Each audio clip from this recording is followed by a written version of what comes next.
And we're live. What's up, everybody? I cannot tell you how much I've missed you guys, how much I've missed doing these live streams, and how excited I am to have Brad back on the program. Brad, welcome.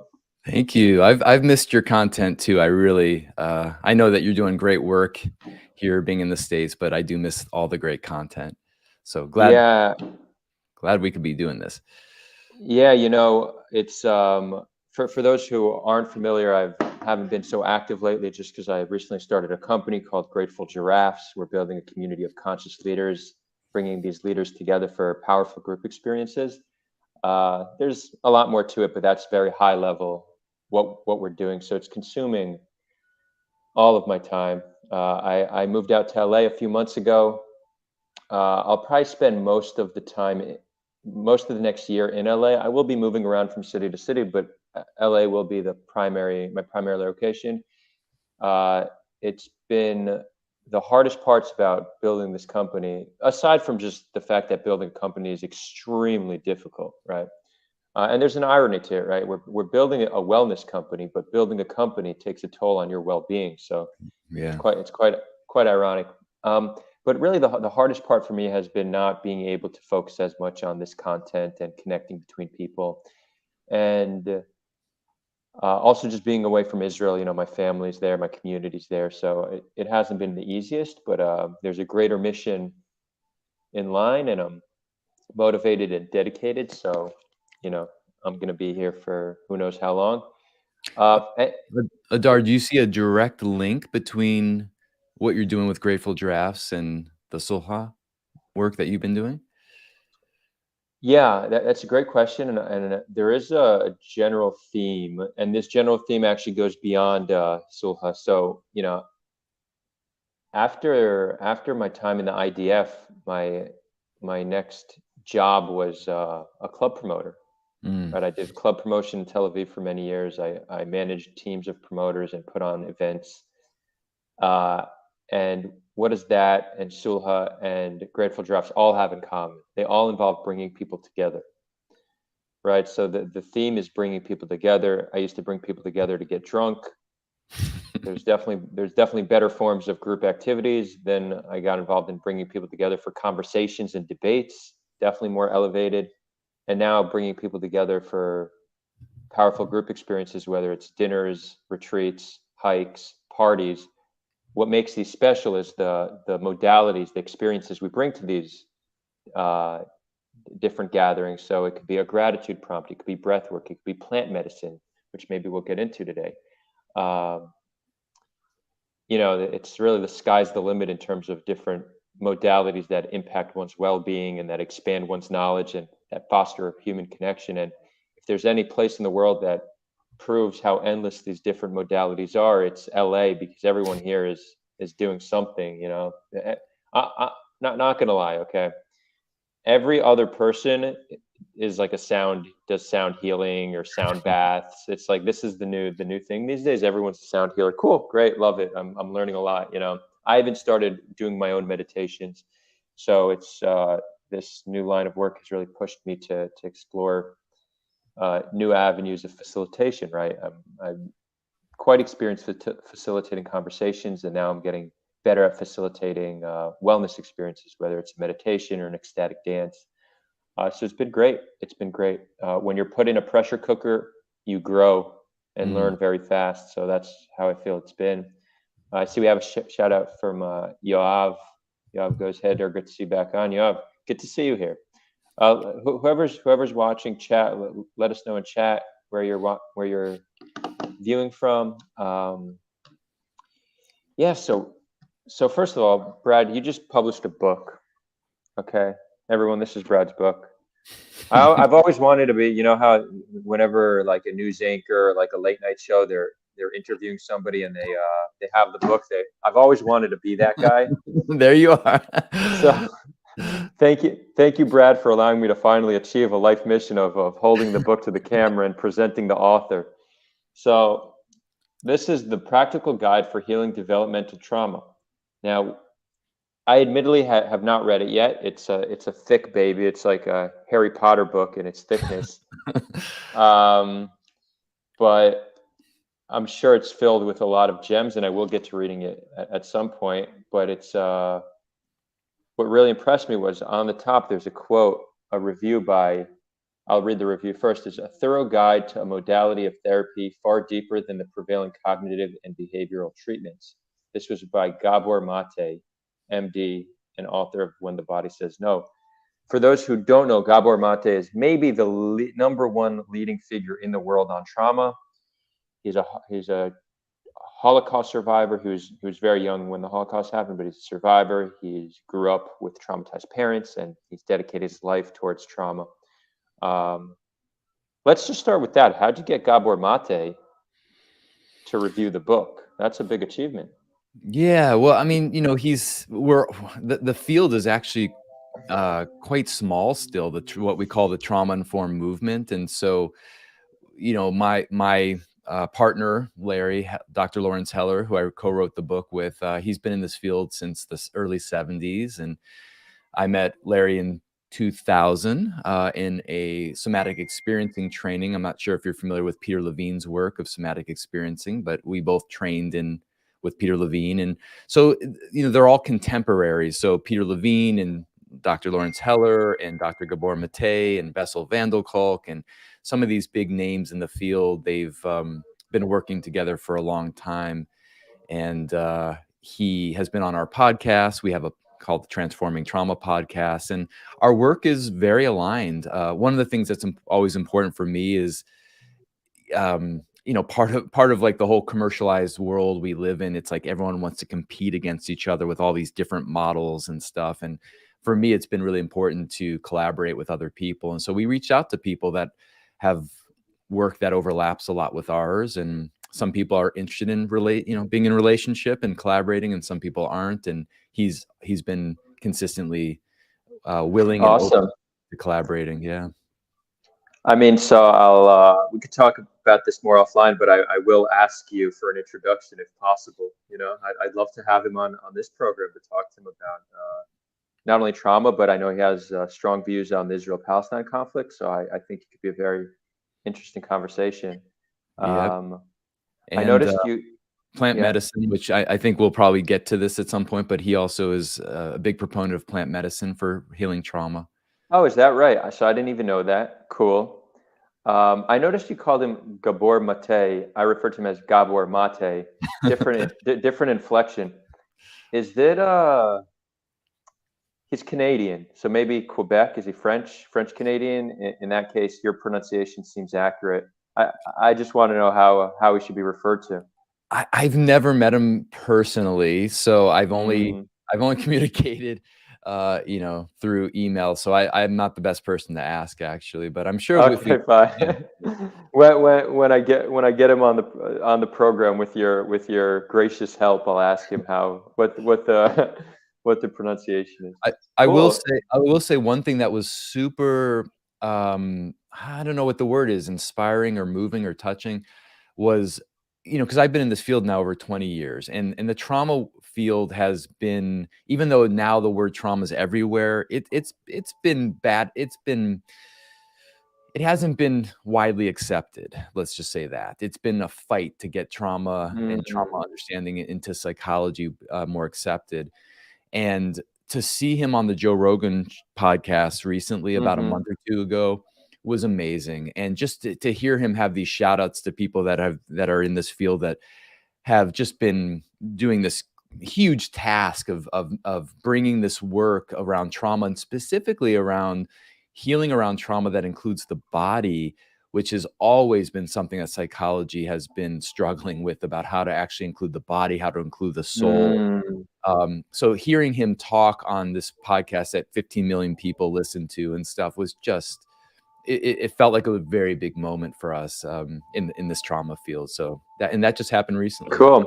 Yeah. So let's actually go deeper on something you just said about how trauma is stored in the body, and psychologists haven't really known how to deal with the body. They more so deal with our mind, our state of mind, our thoughts, right? But then there's an extremely strong correlation between our body and our mind. Even something as simple as like the fact that maybe, I don't know if it's the majority, but I think the majority of serotonin is produced in the gut, for example, right? Yeah. Serotonin is a neurotransmitter that allows us to feel happiness. So it's like some of it is produced in the brain, but it's like if your gut isn't healthy, you're going to feel less happy. That's contrary to how we used to think the mind and body works, and it really opens up like a whole new field of trying to like cure psychology by dealing with things in the body. So can you talk more on that, like where the field is at, what you guys are understanding, what can be done? I love this is a great topic for me. I'm excited about this one. Oh So yeah. yeah, I was introduced to Wilhelm Reich's work. Wilhelm Reich was a student of Freud, very controversial, actually tragically died in prison. Long, bizarre story. And he was a European um, psychoanalyst who studied under Freud. He was one of Freud's main disciples. Freud kind of had 2 or 3 main disciples. Carl Jung was one of them. Wilhelm Reich was another one of them. And he got really interested in the body and specifically sexuality, and did some really important work about how he really didn't like psychoanalysis, which was Freud's model, because he thought that Freud's model was too disembodied. He really wanted to find, for example, libido. He wanted to actually find the energy of libido in the body. And at that point, he wasn't aware of things like chi or prana. So he went about trying to discover life energy in the body and started working directly with how psychology is an expression of energy flow in the body, which is very aligned with traditional Chinese medicine or Ayurvedic medicine or many indigenous beliefs and perspectives, and started to create the first kind of psychotherapy that included the body. Now, people in psychology started to feel like he went crazy. And so there's all this really negative stuff about him, but a lot of people took his work and over the years started to create new models of working somatically, working in the body. And what happened in the 60s and 70s is the work was very cathartic. So, which means that like in the old days, they were doing like, screaming, primal scream, or like ripping pillows that were supposed to be your parents. And they were doing some very intense stuff. A lot of it was happening in between where you and I live in Esalen Institute, which is a healing and wellness center that's been around since the 60s. And, all of the big names in the healing world have gone through Esalen at one point. And so in the 60s and 70s, all these people were there doing this really intense work. And, sometime in the 70s and 80s, they started to realize that people that had trauma had body reactions, and you couldn't so easily separate the psychology from the body. And so this field that had been around for a long time, that had been looked at very kind of negatively and controversially, started to, in the 80s and 90s, pick up steam, because all of a sudden the traditional kind of talk therapy models weren't really helping people heal. It might have helped people to deal with some of their symptoms, but it wasn't helping people to really heal. And so Bessel van der Kolk is one of the most famous trauma specialists in the world. He wrote a book called The Body Keeps a Score. It's been on the top 20 of Amazon for like 8 years now or something. I mean, it's really a very big success. And he basically put together this field and said that really, to do real trauma healing, you have to include the body. And so I've been around somatic models for over 20 years now. And like you said, you named a few already, models that are around. There's things like breath work. There's things like yoga, mindfulness practice, movement practice, dance, art. And all of these have different ways of accessing where trauma gets disorganized and dysregulated internally in our brain and our body, and helps us to really find a new expression or new connection, and then new expression of greater balance internally. So, I mean, that's kind of a very quick overview, but unfortunately, what's really tricky about it is that at least in the United States, there's this whole very strong movement around evidence-based models. Everything has to be evidence-based for the insurance companies to cover it. And somatic models have not been respected. I think partly because in our culture, the body represents fear and pain. And so people don't really know how to be comfortably in their body. And it usually gets associated with things like violence or sex, which people have a very complicated relationship to, or just physical pain. And so a lot of people actually use intellectualization as a strategy for staying out of their body. And it really challenges some of the kind of ways of looking at psychology and even medicine. So we definitely have an uphill battle in terms of somatic approaches becoming more accepted. And What yeah. what would be an example of a somatic approach? Like what's the definition of somatic model? Well, the one that I trained in for many years was called Somatic Experiencing, developed by Peter Levine. He wrote a book called Waking the Tiger. That was a very famous book. He's written a number of books, but there's many different models. I mean, the most popular one is EMDR, which is eye movement desensitization and reprocessing or reprogramming. I can't remember which word. And basically that's where you might have seen this, Adar, where they kind of put your finger in, they kind of do that, or they sometimes use sounds or different lights and stuff. And it's about accessing kind of they call it the bilateral stimulation of the brain. There's again, yoga, trauma-informed yoga therapy is something that has gotten pretty popular. There's many different kind of models out there. And this book that that we wrote is based on a model called the NeuroAffective Relational Model, which is NARM. And it's also a somatic-based approach that's working with complex trauma, which is different than shock trauma, which I think we talked about in our last talk together, which is called C-PTSD, which is really more about relational and emotional trauma. So the leading trauma specialists today, or at least some of them, are incorporating things like yoga and other and movement and this other somatic modeling to heal trauma, and this has become already widely accepted in the trauma space. I wouldn't say widely accepted at all. I would still on the fringes. Moving out of the fringes, out of the shadows a little bit more. And again, thanks to some of these people like Gabor Mate and Bessel van der Kolk and other people. I mean, Brené Brown is a huge name in the field. She works specifically with shame.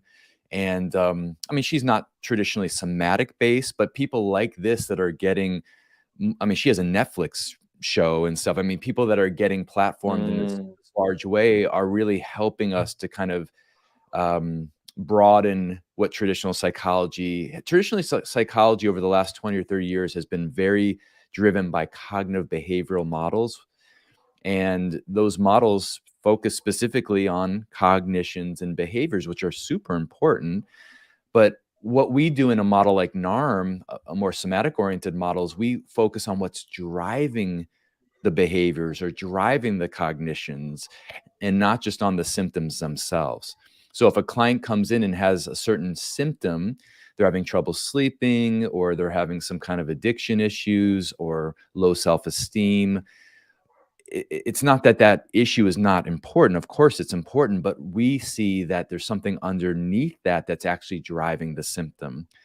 And that's what we start working with, is what are these neurobiological networks and pathways that have gotten disorganized that then lead to the various symptoms that people start to develop, that then they come to get help with. So hopeful times in the space, right? Not widely accepted yet, but it seems like the trajectory is in the right direction. Yeah, and even startups like yours, I mean, I've been following what you guys are all doing there, and um, everything is aligned with somatic approaches. I mean, even the fact that you're Right. going for hikes and you're doing these meals together, not to mention all the breath work and the meditations. I mean, you're in alignment with this field. And here's the funny thing about it is, like, people will pay their own money so that, like, they'll go off their health insurance to find therapists that will include the body if it's not being covered, because that's how much people know that it just takes one session to feel the changes happening internally for clients Mm, to say to us, like, wow, I've been doing talk therapy for 20 years. And in this one session, I actually felt things shifting in a way that I never fully felt in talk therapy. And it's also part of what's driving interest in plant medicines as well, because right. there's a lot of overlap between people in the trauma field and people that are now getting trained in using plant medicines. Mm. So, it's interesting because our initial connection between you and I was trauma in Israel Palestine, right? It's where there's a conflict between two groups of people who both are traumatized, and it makes solving the conflict all the more challenging. But it is interesting how much alignment there is with what you're doing and what I'm now focusing on, right? It's not just so it seems like no matter where I go, Brad, you're involved in some way, you know. Um, it's actually quite interesting because we are really looking at what experiences are most impactful, right? And Yeah. impactful in elevating a sense of well-being, fostering human connection, and expanding one's knowledge. So we are also exploring the space, but we want to take an approach that is grounded in science because we feel like it's going to be necessary for wide-scale appeal. So what we're witnessing is there's all these ancient spiritual practices that are being now confirmed by Yeah. science as immensely beneficial. Meditation being a classic one, right? If you look 15 years ago, even 10 years ago, it was meditation was quite fringe in the West. And then over the years, it really became mainstream. I don't know if the majority of the US population meditates, but it's not seen as just some like woo woo Eastern like hippie concept, right? It's like, no, it's scientifically proven that putting yourself in a state of meditation has immense psychological benefits. And it's apps like Calm and Headspace, which helped popularize this.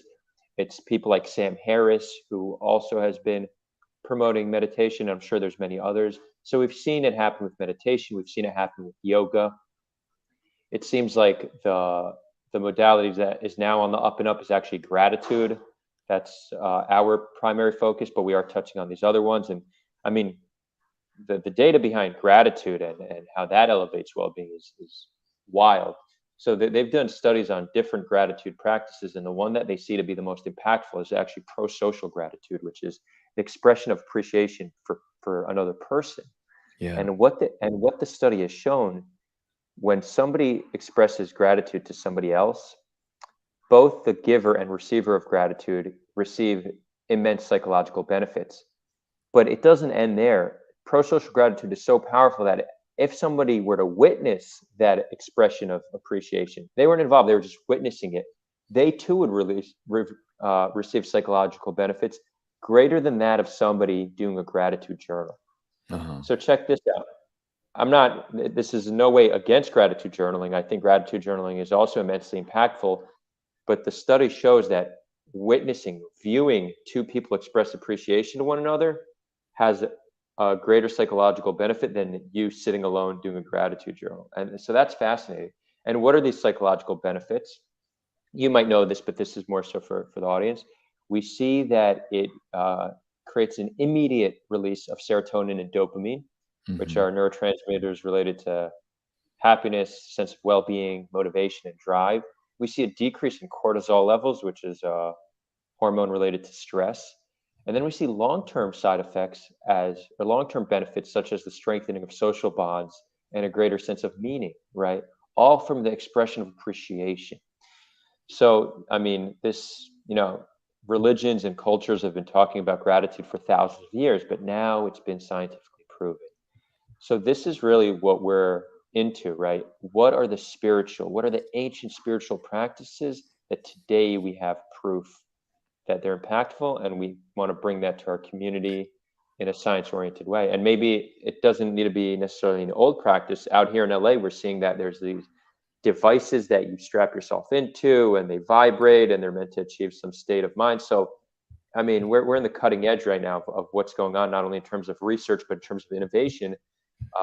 So I wonder if down the line we can support each other in sharing like research and takeaways and learnings and understandings through this, right? Because we're both really trying to understand what is most impactful. Yeah, Yeah. I look forward to that, and I think one thing that I'd like to offer from a NARM perspective, the work that I teach and work and practice, is what we do on a kind of on a psychological basis with clients is explore what are the obstacles in getting in, that are in the way of someone authentically connecting to gratitude, or what we call in NARM heartfulness. We talk a lot about heartfulness. Mm, It's really the same thing. Gratitude is an expression of heartfulness. And so what are the obstacles? And this is a very large answer to this, but really the place to start is that unresolved trauma is an obstacle. We talk about developmental trauma being the original heartbreak for a child. A child's born into a world where there's failures in their environment and they have to disconnect from their heart in order to survive. And even us as adults, the world is so cruel on so many levels. It makes sense that we disconnect from our hearts as a strategy to just manage our life. But the consequences of disconnecting from our heart are disconnection, poor health, all the things that you and I are studying. And so on a one-to-one basis, my work is really about helping people reconnect to their heart so that they can have relationships that are grounded in more gratitude and then have all those positive effects that you mm, described. wow. So a quick question. Um, you say the heart. When you say heart, are you describing the actual heart, or is it just a cultural term to describe a state of being, which is connected to the mind and maybe the heart as well? Like just a little more context. We do know that the brain sends messages to the heart, and the heart sends messages to the brain. There's a two-way communication. It's not just the brain telling the heart what to do. So there is some heart communication. I'm wondering if the way you describe heart is just because like it's culturally relevant, or if there's actually something heart related, or is this less your area of like interest of exactly where what like on a biological level, what creates the state of heartfulness? I mean, I'm not that interested, but I'm also not interested. I mean, I've been trained in a model, you might be familiar with it, Adar, called heart math, which is a form of biofeedback that is really heart centered. It's all about, and they have a lot of research on that the heart produces electromagnetic fields, which then emanate. So you feel them inside your body, but they emanate to other relationships. I mean, you would have to be so dumb, to deny the fact that this is real, because if you just watch a new parent with a baby, whatever we want to call it, there is something very powerful in the connection between a new parent and a baby, or Right. two lovers, or whatever. When you're with your loved one who's passing away, and the bond that you feel through the grief and stuff. I mean, humans have known this forever on this planet, and so now in the last 150 years, science is trying to like y- you know pick it all apart, and there is valuable research to be done there. So my answer is both. My answer is that yes, it is about the physical heart, and from a somatic perspective, like from a body mind perspective, we don't see these different organs and these different parts as disconnected. Mm, They're all important because they all work together. It's the sum of the parts that's important. It's how right. the system works. So you could have an crazy intelligent brain, but be really disconnected to your heart, or you could be very emotionally intelligent, but have difficulty making good decisions. So really what we're trying to do is support what they sometimes call coherence, which means that the systems are working in collaboration together and not kind of fighting internally, which again then leads to these symptoms. So it's both. I mean, it's the real hard for people that are studying that scientifically, but it's also something that humans have, like you said, through every religion, every spiritual tradition. I mean, every country love song. I mean, everything is about Right. heartbreak, you know, and it Right. drives life itself, you know.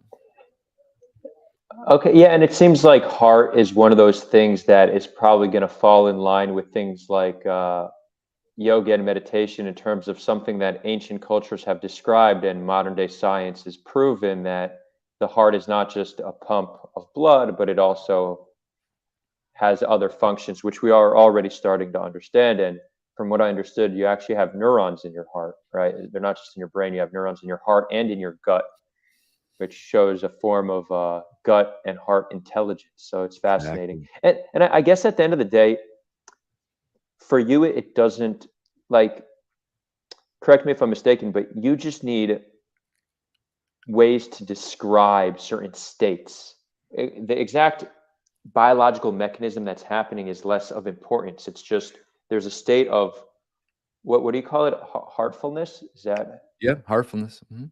right? There's a state of heartfulness that um, can be described a certain way, and you might be able to identify when someone is in that state or how to bring somebody to that state.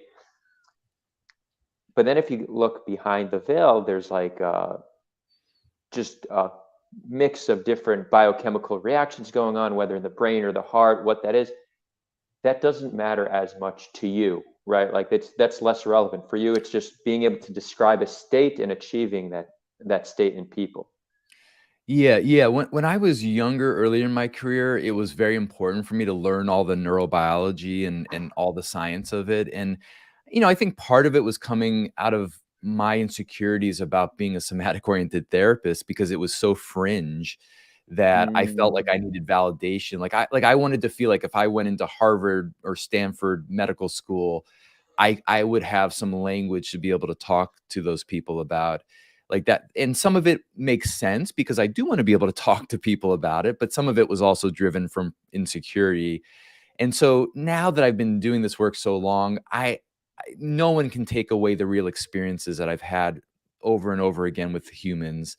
Um, and that I've had myself. And I do think it's great that there are people that are wanting to research it and get all the science around it. And if there are ways we can, um, you know, support people that are struggling. For example, like I know that they've been doing research on like, is there a way they can kind of take oxytocin and somehow give it as a supplement or something? mm. You know, oxytocin being the chemical that kind of is the The bonding cut, chemical. the cuddle chemical, I Cuddle call chemical. Yeah, it. exactly. Yeah. Right. So it's good that people are doing that, but for me, like when I'm one-on-one working with clients or when I'm facilitating groups, um, you know, people do ask a lot of questions about that. Therapists like to know a lot of the science, and I enjoy talking about the science, but as I'm getting more grounded in myself and more confident in my own abilities as a therapist and as a, you know, I'm less interested in that than I used to. Right, right. Okay. I mean, that's fair. We have limited bandwidth and we got to focus on what's most important to us. And okay, yeah, makes perfect sense. I mean, if you were to become an expert at the biology, then you would lose something on the practice side of things, right? Like there'd Yeah. be a trade. Well, yeah, and there's another piece to it that we teach about in our work that so much of what happens with complex trauma is it creates objectification. And what objectification is about that we relate to ourselves. We don't feel ourselves as real, full, living human beings. We relate to ourselves through roles or through images of how we should be in the world. Like we don't feel our full humanity with all the different complexity of emotions and feelings and thoughts and impulses. And when you start to try to reduce people to like neurochemicals or different systems, you start to kind of objectify people in the same way that if I just met you and I'm your therapist and I say, "Oh, Adar is got borderline personality disorder. He's a borderline." You know, it's like that's like I'm all of a sudden taking your full humanity and I'm putting you into this small box that, yeah, maybe it starts to describe a little bit of how you show up in the world, but it's not who you are. And in our work, it's about supporting humanity. Again, which is why I was so drawn to, I've told you that story several times, but why I was drawn to your work, because your work was really grounded in how do we meet each other more in our humanity? We might have completely opposing viewpoints and backgrounds and experiences, but how can we still find connection? Not in spite of that, but actually because of it, because of the differences, how can that support deeper connection between people? Beautiful. Well, I'm happy that you were drawn to what we're doing because you know I've learned a lot from you since you've reached out to me, and I appreciate our relationship and friendship. So thank you. Oh, me too. Um, Yeah. I mean, I've been with you a lot more than you've been with me because I've watched all your fair, videos. fair. So you know that like once a year I'll type my name into Google just to see what's going on. Yeah. Once in a while I'll find somebody has written something about me that I didn't even know about, but it's kind of like a progress check. And I was on your podcast as well. Yeah. That's like the fifth thing on a Google search. So something about your podcast has great SEO. I don't know why, but cool. You know. Great. Great. Yeah. So just know that some feedback on the SEO of Transforming Trauma podcast. Well, that's a Um, win-win for both of us. Yeah. yeah, exactly. So real quick, we just got a super sticker from Jordan, $20. Jordan, thank you so much. So yeah, we were talking about pro-social gratitude. Let's take an opportunity and really express appreciation. Jordan, you've been one of the earliest supporters of this channel. You've been a patron from the very beginning, and just throwing $20, even though I haven't been active, it really means a lot to me. And I genuinely appreciate you and your presence in our community. And I'll extend that to you, Brad, because you've also been a patron and you've been very supportive. So thank you, Brad. And Yoav, if you're still viewing, while you haven't been a patron, you've been one of the most dedicated volunteers and helpers. And, the community wouldn't be where it's at without you either. So thank you, Yoav. So I don't know, Brad, how you feel, Jordan or Yoav, I don't know how they feel, but just me sharing that, I feel better than I felt 30 seconds ago, right? Like that's such a simple and powerful modality. Now, for it to have an impact on me, I need to mean it. It needs to be genuine, right? If I was just trying to like butter you up, it might work on you, but it wouldn't work on me unless it was genuine. So that was kind of a first time I've ever done a live demo of pro-social gratitude. Exciting. And Yeah, and I this think 20, yeah, I'm sorry, one go last ahead. thing. Yeah, one last thing. So this $20 is going to be put aside. Brad, when you come to LA, we're going to get lunch, and that $20 is going to go to our lunch. It is LA, so we're going to need at least $50, but at least we have 20 covered. So thank you. Yeah, that will be our gratitude to the waiter or waitress. Yeah, cool. Yeah, I wanted to say about this is something I think about a lot because when I was younger, I was really drawn to spirituality. It was a very big resource for me, and I very quickly, got turned off. And now I'm at a different place with it. But back then, one of the things that really turned me off so much about spirituality is that how much it felt like a bypass. And there's a term in psychology we use called spiritual bypass. Right. And when I think about things like gratitude practice and stuff, like I think a lot about what you just said, how important it is for it to be really authentic. And because otherwise it's just a strategy. It's just something that we use, which, still can have benefits, but for it to really be embodied and really to deepen connection and intimacy between people, it has to be authentic. And I just wondered your thoughts on this as you're like sharing this kind of work, and especially in LA, because LA is kind of notorious for these bypasses. And I'm guessing Tel Aviv probably has similar elements to it Yeah. too. So yes, I mean, spiritual bypassing is pretty much the concept of not addressing real problems that you have and focusing on like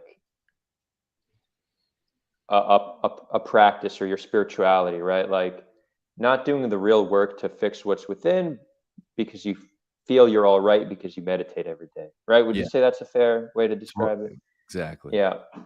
So, yeah, I mean, I would say step one is the fact that the concept of spiritual bypassing has become known over time. So it's where there's more awareness. And I think, I don't think spiritual people intentionally bypass. So I think it's good that there's a term and awareness, and hopefully people who have been bypassing are now able to address certain internal things that need to be addressed. Um, but like a little broader to what you mentioned, how do we keep doing practices and keep it authentic, right? That's what you were asking. Look, this is one of the greatest challenges we have, right? Like, we want to make certain practices mainstream. Let's take gratitude, for example. If you could turn yourself into a truly grateful person, then the quality of your life is going to be better. So let's say you have a practice that you commit to, and that is saying a gratitude for every meal you have, right? Because our abundance and access to food is wild. Like, we today eat better than the kings and queens of the past. Um, so, you know, every meal we have, there's a reason to be grateful. And if you truly tap into a state of gratefulness before you eat, you're achieving something great, something that will elevate your well-being. But how does it not over time just become habit, kind of like how religious people will pray over food? I am under the assumption that most religious people, when they're saying the prayer, they're not going in a deep state of gratitude and appreciation. It's just reciting a set of words. And because you recite this set of words, it's the expectation from a higher power, you've done it. But the purpose of prayer is actually, at least the way I see it, is to tap in a state of gratitude and appreciation before you consume something. So I view a more secular version of this. It's not a prayer, but it's really trying to tap into that state of gratitude. But if it's just as simple as saying, I am grateful for the food in front of me, and you're not tapping into that state of gratitude, it just becomes a habit, not one that has much psychological benefits to it, right? So the intentionality behind it, Mm, mm. and the tapping into really a feeling, an emotion, and not just reciting words, I think is essential.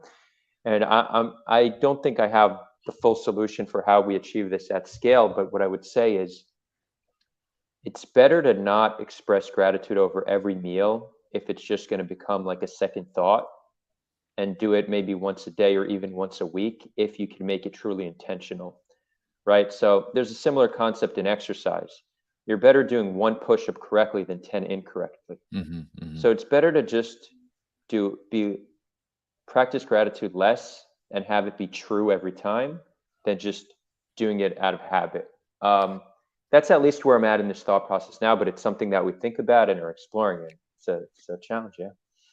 This piece around intentionality is another piece that's very important and also very aligned with our model too. If when you get to reading the book, chapter 3 is really about the way that we apply intentionality, Mm, which is basically another way of saying that is, what is a person's heart's desire? And again, this goes back to the heart. Like, what is it? What are our aspirations for ourself, or for our our family, our community, whatever, our people? Um, that intentionality is so important, because I think in our society, there is, in the social justice world, they talk about intention versus impact and stuff, but really both are super important. But we focus a lot on impact, and there is another part of it about really intentionality, and slowing down enough so that it's not all reactive. Like, like, if I'm gonna mm, share something with you, what is it that feels most authentic from my heart to your heart that I want to share? And then how is it impacting you once I share that? Like, it's like this circle or whatever, a cycle of mm, how it all relates. And we work a lot with mental health professionals and other helping professionals, and this is a starting point for a lot of us. It's like, really, with any intervention that you're using with another person, what's the intention of it, and how does it support deeper connection for the client and also in the relationship. That's always driving our interventions, or at least trying. Yeah. Super insightful. So look, we don't have, I mean, this hour just flew. Yeah. We're on 50 minutes. That's crazy. Yeah. That's when the conversation's interesting and the company's good. That's what happened. I do want to give you an opportunity to kind of walk us through the book. Like what is somebody going to learn from reading this? And also I think I put a link in the description, but where can they get a copy? Yeah, I mean, anywhere online, any of the Amazon or any of the retailers. Also, today's a big day. I think this is live, right? On today's a big day. Yeah, because our audiobook came out today, and I totally forgot about it until this morning when I had a meeting and someone said, "Congratulations."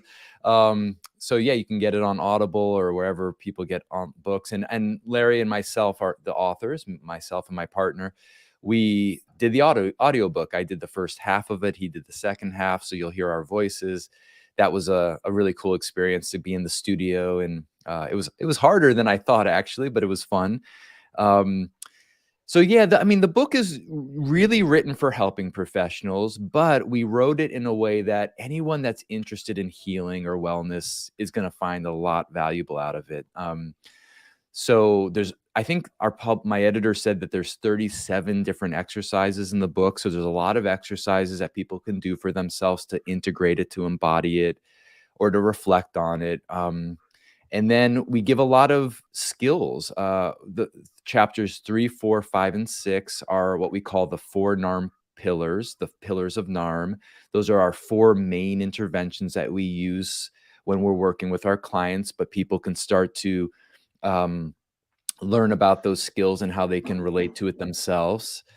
And then in the end of the book, chapters 10 and 11, we actually give demonstrations. So there's transcripts of a session that Larry had with a client and I had with a client. So there's 2 different sessions, and we break it down about what we've been presenting throughout the book, how we're using it with a real person. We actually break it down, and people have said that that's been really useful to see kind of how to apply some of the principles and skills that we've been introducing.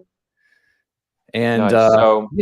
and then the first 2 chapters are really kind of providing this framework about where we are in the field of the trauma-informed movement and where NARM fits in, and some of these core principles of my model, NARM, the NeuroAffective Relational Model that I teach, and that my partner Larry created, and how we've integrated from other modalities. This didn't just come out of thin air.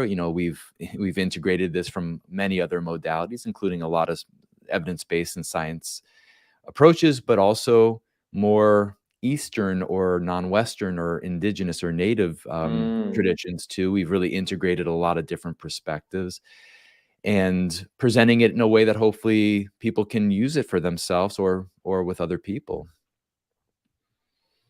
Well, I'll tell you this, I'm excited to read it. It seems like this can benefit both my work at Grateful Giraffes and Sulha, right? It actually seems to touch on both.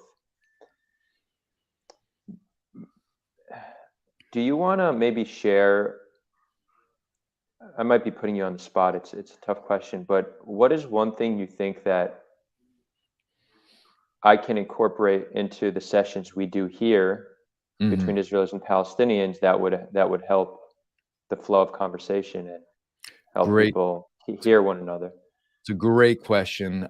First of all, let me start, and maybe this is part of a gratitude expression, I'm not sure, but one thing you do really well, from my perspective, is what we call pillar 2, which is inquiry, which is that you have a really nice way of supporting deeper inquiry, going beneath the surface and using questions generally, curiosity, inquiry, helping people reflect deeper than just kind of the surface level of our automatic beliefs and reactions. So you do that really well. I think one piece that would be super useful for all of us is what we refer to as pillar 3 in NARM, which is around agency. And this word is a little bit complicated to talk about because sometimes in different models, they talk about like personal responsibility. And that's not exactly how we use it, because you can use that to blame people. and particularly as children, we get blamed a lot. You got to take your responsibility. It's like, it becomes like a shame kind of based thing. Agency is about two components, and they're both internal. They're not external. They're not about behaviors. It's about how we organize our internal experience and how we relate to our internal experience. So that's how we define agency. How does someone organize and relate?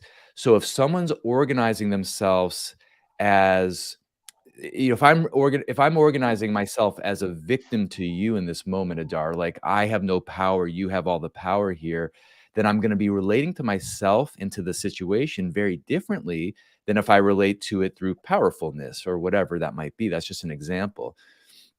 And where do we lose agency as humans? From our perspective, we lose it through trauma. That basically trauma creates this feeling that everything's just being done to us. And so if you look at people like Nelson Mandela, these are great people to study, or Viktor Frankl, these are people that even when every external freedom was taken away from them, they found internal freedom. See, that's agency. Even when you're completely powerless to make behavioral change, you can find ways to show up that actually has a lot of possibility internally. And the funny thing is when you're able to find that internally, then you often can make external change, even when it looks very hopeless. And I think this is what we're really suffering from so much. I mean, I don't know exactly all the details of what's happening in Israel and Palestine, but, here in the States, I mean, everyone keeps on talking about polarization. But in some ways, you can look at it through the lens of agency, that we are constantly, um, disconnecting from the ways that we're organizing our experiences and then relating to them in ways that are actually getting in the way of us having more connection, more trust with each other, more collaboration, more creativity, more intimacy. And then, yes, we start to feel more disconnected and more pulled apart when we're not able to really feel into our own way of creating our own humanity in relationship to the world around us. I wonder if it's possible to help people achieve that state of agency while on a live stream, right? It's like it might not be the right setting. I'm not sure, but I'm I haven't been active on live streams now, but the day will come where I'm back to doing this every week, and I'm not leaving, right? I'm just on a break, you could say, and I want to really up my level of facilitation and bring people to a greater state while having these conversations. So it'd be interesting thinking of a way to help people achieve that state while on a live stream. Well, again, I can't speak for your internal experience, but from the outside, it seems like you often show up with a certain kind of internal spaciousness that allows you to hold the complexity of like people that often have quite opposing perspectives. And that is part of agency. It's like there's some way, whether you're conscious of it or not, I don't know. I'd be curious about it. Is like there's some way you're organizing and relating to yourself internally that allows you to create a certain kind of environment that even people that have wildly opposing views often can stay in relationship. I mean, there's been a few of your conversation, but most of them, from my perspective, people are able to stay in a relationship even if they don't change their belief. And I think that's really what's most important, is that we're able to stay in our humanity even if the beliefs don't change, at least right away. Yeah, I don't think it's a conscious process, but it makes me happy to hear that I've picked up on some valuable tools. So that is very reassuring. And after this book, I'm going to take it to the next level. We are at the very end, so I just want to tell everybody, I put a link to the Amazon of this book in the description. Is Amazon a good place to buy, or is there a place where you get like greater rev share? Amazon's fine. Okay. Yeah. And I will say this currently has a 5-star review on Amazon, 5 out of 5. So you guys are killing it. And Brad also has a course an online course to teach the NARM method, which I enrolled in starting in January. So I'm excited for that. Totally. When you all see me a few years down the line and I've really taken the moderation facilitation to the next level, you could partially thank Brad for that. He's given me the tools needed, so I very much appreciate that, and I appreciate you. What else did I want to mention? I'll give you the final thoughts, but just for the viewers. So I'm in LA now. I'm going to be in Israel for December. So friends in Israel, reach out to me. If any of our viewers are in LA, let me know. I'd be happy to meet up with some community members here. And we actually have another live stream this Thursday. So it's been a while without a live stream. So we're doing 2 in 1 week. And we have this Thursday, Zach versus Zach, the Zionist Zach versus anti-Zionist Zach. They're back for round 4. It's our only people who have done 4 sessions. So tune in for that. Same time as this was. And that's it, Brad. Any final thoughts, final words? Yeah, I wanted to express gratitude to each of your guests that you've had on. I mean, I really have devoured your content over the last couple of years, and each person has impacted me in different ways. I've watched almost every one of your videos, and I don't know how many of them are going to be watching this, but I just appreciate each one of you for what you've shared. And I think this is so important. I know this doesn't necessarily have all these kind of fireworks at the end, and the conflicts in the world are not healed.